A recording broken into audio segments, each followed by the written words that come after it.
இது என்னோட 400வது ரெசிபி. இது வரைக்கும் சப்போர்ட் பண்ண எல்லாருக்கும் ரொம்ப தேங்க்ஸ். நான் இன்றைக்கி மலபார் ஸ்பெஷல் ஸ்வீட் ஒன்று பண்ண போகிறேன். இது என்னோட ஃப்ரெண்ட் மாஜி தான் எனக்கு சொல்லி தந்த ரெசிபி.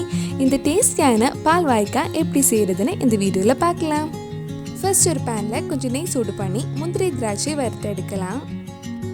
நெய் கொஞ்சம் சூடானதும் நான் கொஞ்சம் கேஷ்நட்ஸ் ஆட் பண்ணுறேன்.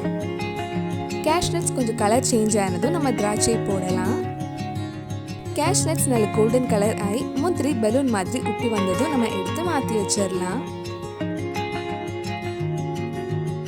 இது மாற்றி வச்சுட்டு இதே பேனில் 3 சின்ன வெங்காயம் மெல்லிசா கட் பண்ணி ஒரு 2 நிமிஷம் கிட்ட வதக்கலாம். சின்ன வெங்காயம் ஆட் பண்ணால் ஒரு தனி ஃப்ளேவர் கிடைக்கும்.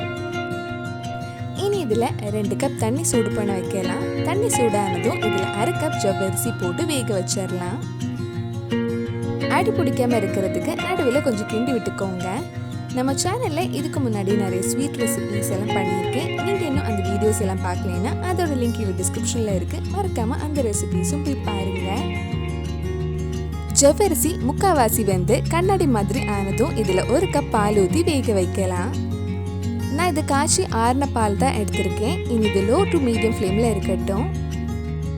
நம்ம இது பண்ணும்போது கொஞ்சம் தண்ணியாக இருக்கட்டும். அப்போ தான் இது ஆறினதுக்கு அப்புறம் கொஞ்சம் கெட்டியாகிடும். அதுக்கேற்ற மாதிரி நீங்கள் பால் ஊற்றிக்கோங்க. இப்போ இதில் சின்னதாக கட் பண்ண ஒரு ஏத்தப்பழம் ஆட் பண்ணுறேன். இது ஒரு 5 நிமிஷம் கிட்ட நல்லா வேகட்டும். இனி இதில் உங்களுக்கு எவ்வளோ இனிப்பு வேணுமோ அதுக்கேற்ற மாதிரி சுகர் ஆட் பண்ணலாம். நான் இதில் 1/4 கப் சுகர் ஆட் பண்ணுறேன்.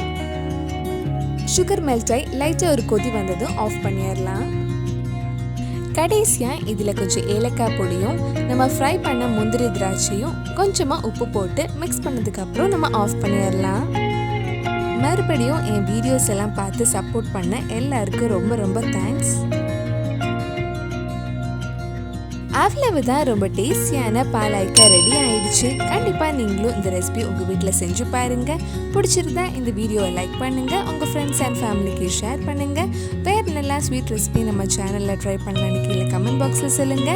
நீங்கள் இன்னும் என்னோட சேனலை சப்ஸ்கிரைப் பண்ணலைன்னா மறக்காமல் சேனலையும் சப்ஸ்கிரைப் பண்ணுங்க. கூடவே அந்த பெல் ஐக்கனை ப்ரெஸ் பண்ணால் நான் புது வீடியோ போட்ட உடனே உங்கள் ஃபோனுக்கு நோட்டிஃபிகேஷன் வந்துடும்.